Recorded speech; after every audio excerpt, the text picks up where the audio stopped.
Assalamualaikum warahmatullahi wabarakatuh. Saya Fadil Olivia dari kelas 2A D3TC BP 190105-2038. Di sini saya akan mencoba untuk menjawab soal UTS, teori dan perencanaan antena. Baiklah, dengan soal pertama, yaitu jelaskan prinsip radiasi antena dan bagaimana radiasi elektromagnetik terbentuk dari antena dipol. Sebelumnya, antena itu sendiri merupakan sebuah perangkat logam, baik berupa kawat ataupun batangan, yang berfungsi untuk menerima dan merealisasikan gelombang radio. Untuk prinsip dari radiasi antena itu sendiri, dapat kita lihat pada gambar di bawah, pada gambar sebelah kiri. Pada gambar ini, gambar yang pertama, terdapat sebuah muatan diam dan tidak bergerak, muatan positif. Ini muatan positif yang diam. Pada gambar ini tidak akan menyebabkan terjadinya radiasi. Kemudian pada gambar yang ini terdapat muatan positif juga yang bergerak pada kawat lurus. Ini juga tidak akan menyebabkan terjadinya radiasi. Sedangkan pada gambar yang D, pada gambar ini terdapat muatan positif yang bersifat konstan atau kecepatannya tetap, namun terjadi pada kawat bengkok. Ini akan bisa menyebabkan terjadinya radiasi. Pada gambar E juga terlihat muatan positif yang bergerak pada kawat lurus, namun dengan kecepatan waktu. Berbeda dengan yang tadi, di sini bergerak dengan kecepatan konstan atau sama, sedangkan pada gambar di bawah ini bergerak dengan kecepatan waktu. Maka pada gambar yang D dan gambar yang E ini bisa menyebabkan terjadinya radiasi. Untuk bagaimana radiasi elektromagnetik terbentuk dari antena dipol itu sendiri, yaitu ketika ada dua buah muatan, yaitu pada gambar sebelah kanan terdapat dua buah muatan positif dan muatan negatif, yang mana ini akan menyebabkan terbentuknya garis medan magnet di sekitarnya dengan arahnya itu dari muatan positif ke muatan negatif. Kemudian, seperti gambar yang pertama, kemudian nantinya kedua muatan ini akan bergerak saling mendekat, seperti gambar yang kedua. Kedua muatan yang positif dan negatif ini akan bergerak sehingga akan menyebabkan lintasan gelombang yang ini. Lintasan gelombang ini akan ikut bergerak, akan ikut membentuk seperti gerakan si muatan tadi, sehingga membentuk lintasan seperti gambar yang kedua. Pada saat ini kecepatan itu akan maksimum saat di tengah lintasan dan akan minimum saat di ujung lintasan. Kemudian saat seperlapan periode waktu, yakni seperlapan periode waktu, pada gambar kedua ini seperlapan periode waktu akan menyebabkan berubahnya bentuk lintasan tadi, yaitu karena adanya pergerakan dari muatan positif dan negatif tadi. Di sini seperempat periode waktu muatan positif dan negatif tadi akan bertemu pada satu titik, bertemu di tengah, sehingga ujung lintasannya juga akan bertemu di satu titik di bagian tengah, sehingga nantinya membentuk gambar seperti yang ketiga. Kemudian saat karena muatan ini terus bergerak ketika telah sampai di tengah lintasan, kemudian kan akan saling menjauh kembali, nanti akan mengakibatkan terjadinya pemisahan gelombang seperti gambar yang ini, sehingga gelombang yang tadi yang terbentuk tuh lepas, sehingga akan membentuk gelombang baru seperti proses di awal tadi, sehingga nantinya akan membentuk gelombang akhir seperti ini. Baik di kedua sisinya, di sebelah sini juga terbentuk gelombang. Perbedaan ukuran gelombang ini terjadi itu karena adanya variasi medan magnet, sehingga karena adanya variasi medan listrik, sehingga nantinya akan menyebabkan juga variasi gelombang ini ukurannya, sehingga nantinya akan membentuk gambar radiasinya seperti gambar yang terakhir. Baiklah, selanjutnya pertanyaan nomor 2, yaitu jelaskan prinsip penerimaan gelombang elektromagnetik oleh antena. Sebelumnya, untuk penerimaan gelombang elektromagnetik oleh antena ini sendiri itu ada 2 antena, yaitu antena pemancar dan antena penerima. Yang mana pada antena pemancar ini sinyal listrik yang tadinya ada di antena pemancar itu akan dirubah ke bentuk gelombang elektromagnetik agar bisa dipancarkan, agar bisa dilewatkan ke udara. Jadi dirubah ke gelombang elektromagnetik. Kemudian setelah dipancarkan, nantinya gelombang elektromagnetik ini akan ditangkap oleh antena penerima, dan di antena penerima gelombang ini akan dirubah kembali ke bentuk aslinya, yaitu dirubah ke bentuk arus listrik bolak-balik. Ini ke bentuk aslinya dirubah lagi ke bentuk arus listrik.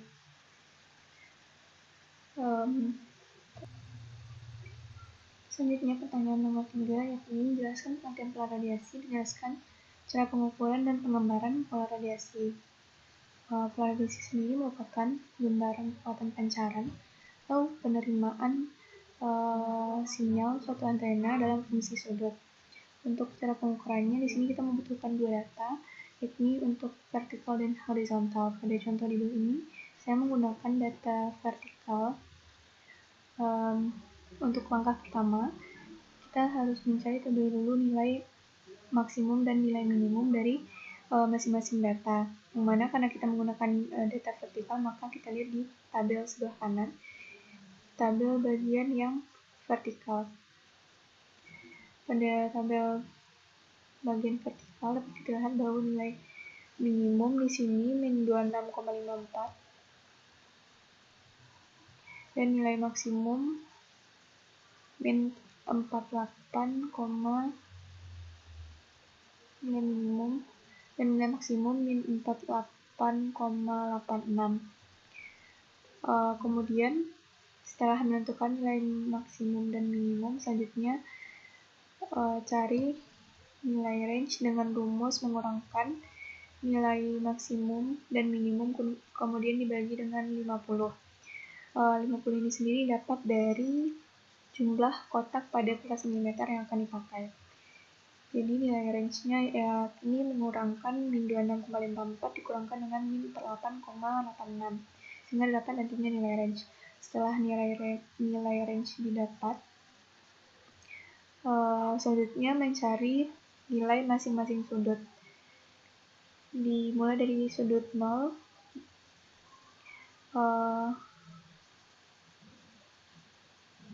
menggunakan rumus nilai dBm sudut yang dicari, nilai dBm sudut yang dicari dikurangkan dengan nilai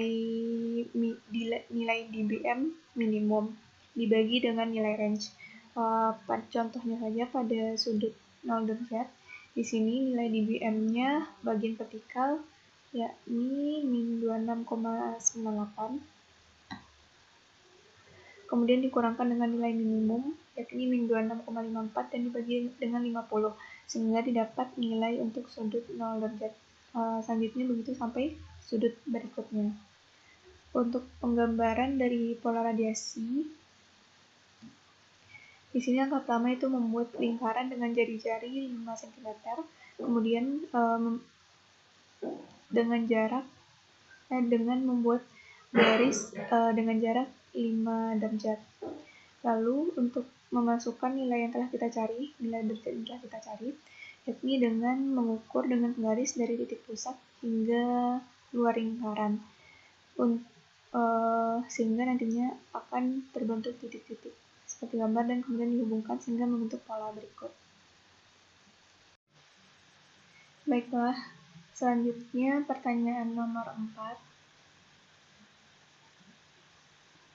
Pertanyaan nomor 4 yakni jelaskan pengertian half power beamwidth atau HPBW dan jelaskan cara menentukan HPBW dari pengukuran melalui perhitungan. Jadi half power beamwidth atau HPBW itu sendiri merupakan daerah sudut yang dibatasi oleh titik-titik setengah daya atau min 3 dB atau 0,707 dari medan maksimum pada lob utama. Untuk cara pengukurannya, untuk cara perhitungan HPBW di sini sudah ada contoh dari latihan yang pernah dilakukan, itu pada tugas 5. Di sini U theta sama dengan cos 2 theta cos 3 theta. Kemudian untuk mencari HPBW angkanya seperti ini. U theta di mana theta sama dengan theta half sama dengan cos 2 theta cos 3 theta sama dengan 0,5. Kemudian cos 3 theta sama dengan 0,5 dibagi dengan cos 2 theta. 3 theta sama dengan cosnya dipindahkan ke ruas kanan sehingga menjadi cos pangkat min 1 0,5 cos 2 theta. Theta sama dengan, kemudian 3 dipindahkan ke ruas kanan juga menjadi 1/3 cos min 1 cos pangkat min 1 0,5 per cos 2 theta. Kemudian didapat hasil seperti ini, 1/3 dikali 1/2 ini dari cos 2 theta, dipindahkan 2-nya ke sebelah kiri agar lebih mudah mendapatkan hasilnya, sehingga menjadi 1/3 dikali 1/2 cos pangkat min 1 0,5 per cos theta, karena 2-nya tadi sudah dipindahkan ke sebelah kiri. Jadi theta half-nya sama dengan 1/3 dikali 1/2 sama dengan 1/6 cos pangkat min 1 0,5 per cos theta. Ini theta half-nya. Kemudian dari sini kita cari per derajatnya, per sudut. Kita untuk theta pertama kita pakai 0 derajat sama dengan theta half sama dengan masukkan persamaannya ini ke sini, berarti 1/6 cos pangkat min 1 0,5 per cos theta. Kemudian masukkan nilai tetanya menjadi 1/6 cos pangkat min 1 0,5 dibagi cos theta. Tadi kita memakai tetanya 0 derajat, berarti di sini menjadi cos 0 derajat, yang mana cos 0 derajat ini adalah 1. Cos 0 derajat adalah 1. Kemudian 0,5 dibagi 1, 0,5 dibagi 1 sama dengan 0,5, sehingga menjadi 1/6 kali 60. 60 ini dari arcus cos dari 0,5, yaitu 60. 1/6 kali 60 sama dengan 10 derajat. Kemudian lanjut ke theta selanjutnya, patokannya di sini, berarti sama dengan kita pakai 10 derajat tetanya. Theta half sama dengan tetap memakai persamaan yang tadi, 1/6 cos pangkat min 1 0,5 per cos theta. Kemudian masukkan nilai tetanya, 1/6 cos pangkat min 1 0,5 bagi cos 10 derajat. Tetanya diganti dengan 10 derajat. Kemudian dicari dengan cara seperti yang di atas tadi, cari nilai dari cos 10, kemudian hasilnya di 0,5 dibagi hasil dari cos 10, kemudian cari arcus cos dari hasil yang di dalam kurung. Kemudian didapat hasil arcus cos dari hasil yang dalam kurung tadi itu 59,37, berarti 1/6 dikali 59,37 didapat hasil 9,88 theta. Lanjut ke theta selanjutnya, masukkan nilai derajatnya 9,88 theta.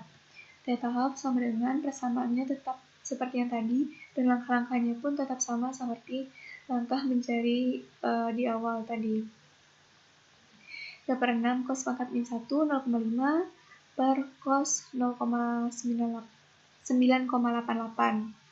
Kemudian cari cos 9,88 nilainya berapa, kemudian 0,5 dibagi dari hasil cos 9,88. Kemudian arcus cos dari hasil yang di dalam kurung ini adalah 29,37, berarti 1,6 dikali 29,37 didapat hasil 9,88 juga.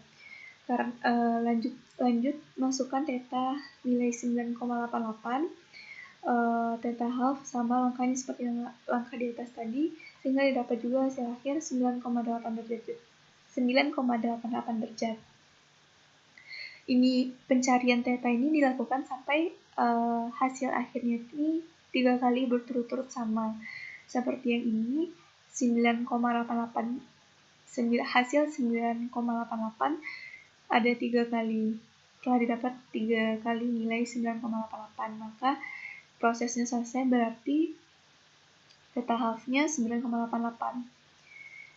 Untuk rumus HPBW-nya yaitu 2 theta H.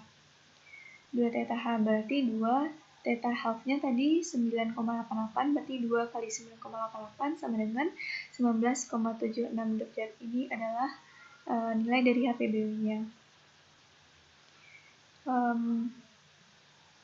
Lanjut ke soal nomor 5, yaitu jelaskan pengertian front to back ratio dan jelaskan cara menentukan nilainya dari data pengukuran. Untuk pengertian front to back ratio atau FTR ini sendiri itu adalah merupakan perbandingan daya arah depan dan arah belakang dari sebuah antena.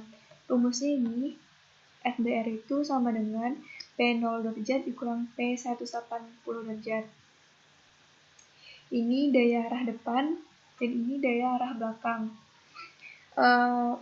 Untuk contoh soalnya, untuk contoh soal diketahui di sini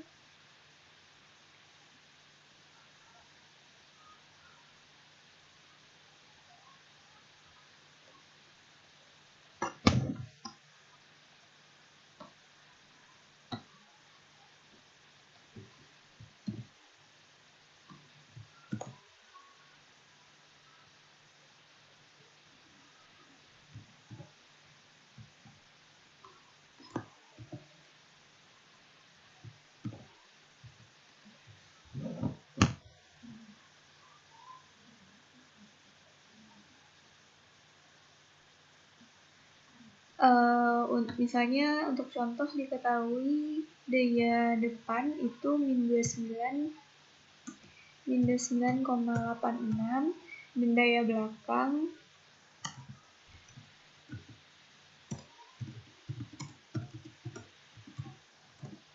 kemudian daya belakangnya sebesar min 34,04.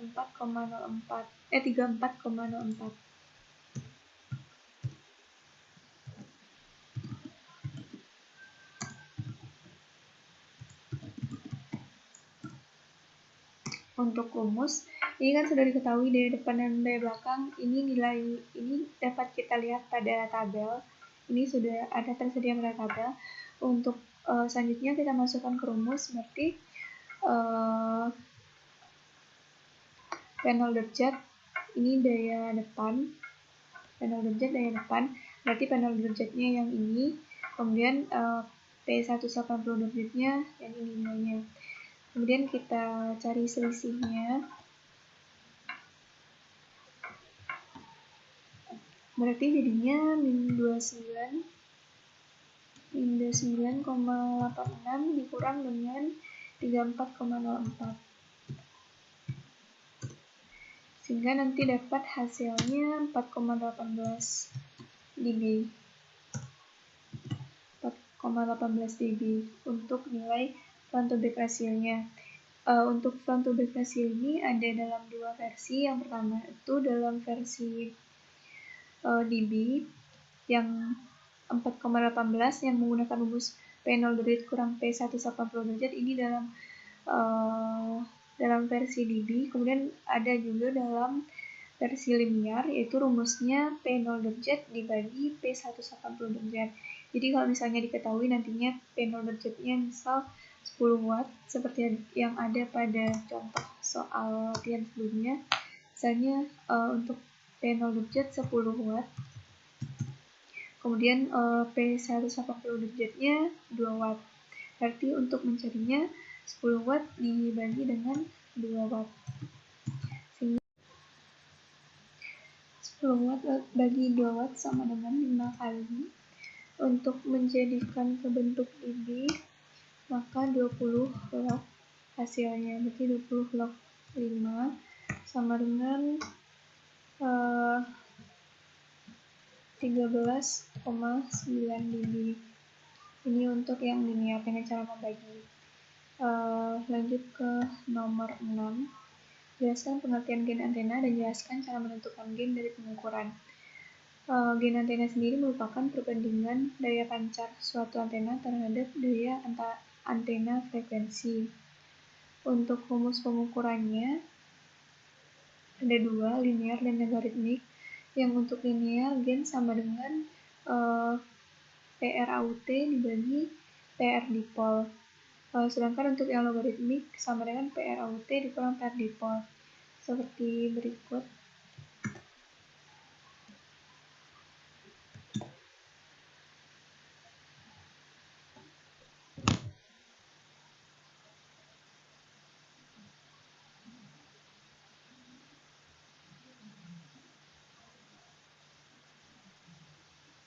Jadi ada dua rumus, yaitu linear dan logaritmik. Yang ini yang rumus linear, kemudian di bawah sini rumus logaritmik. Misalkan nantinya untuk contoh soal, misal diketahui untuk PR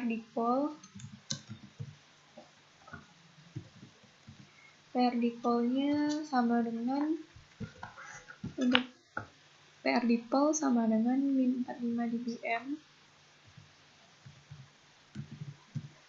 Kemudian PR Yagi sama dengan min 27 dBm.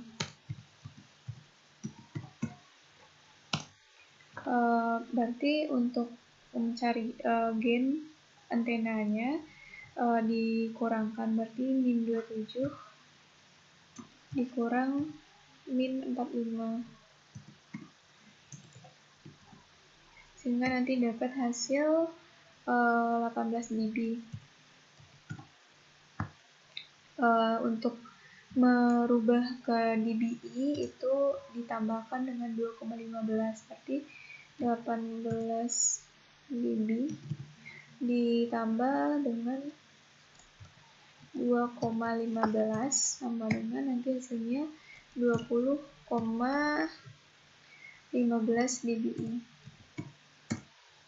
Ini untuk rumus mencari gen. Ada dua, linear dan logaritmik.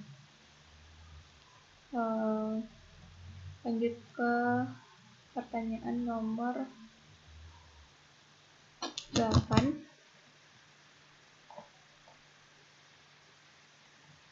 Pertanyaan nomor 7. Jelaskan pengertian polarisasi antena dan jelaskan prosedur pengukuran polarisasi. Jadi polarisasi antena merupakan arah medan listrik yang diradiasikan oleh antena pada arah propagasi. Untuk prosedur pengukuran polarisasi ini yaitu dengan menempatkan antena yang akan diuji itu sebagai pemancar. Kemudian antena penerimanya diputar arah sumbu X hingga Y. Lanjut ke pertanyaan nomor 8. Apa yang dimaksud dengan aksial rasio pada polarisasi antena?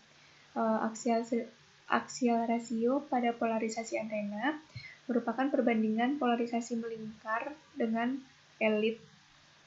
eliptikal menggunakan perbandingan magnitude pada sumbu X dan sumbu Y.